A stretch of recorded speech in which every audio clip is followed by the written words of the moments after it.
Police ভ্যানে করে নেওয়া হলো দেবী কালীর প্রতিমা, আর এই ঘটনা ঘিরে সৃষ্টি হয়েছে চরম উত্তেজনা।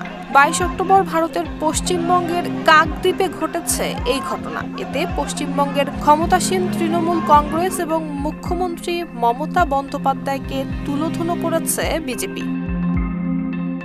মমতার সমালোচনা করে বিজেপির অমিত মালভিয়া সামাজিক যোগাযোগ মাধ্যমে লিখেছেন, মমতা ব্যানার্জির পুলিশ মা কালীকে ভ্যানে করে নিয়ে গেছে।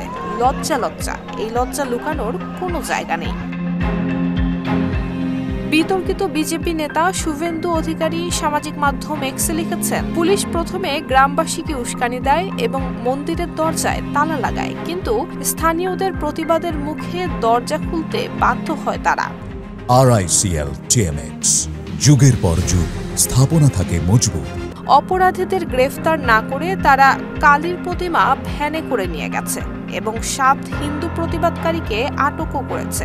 অন্যদিকে এই অভিযোগ উড়িয়ে দিয়েছে তৃণমূল কংগ্রেস। পাল্টা তাদের অভিযোগ, এ নিয়ে বিকৃত রাজনীতি করছে বিজেপি। নুসরাত জাহান মেহেক, ঢাকা পোস্ট।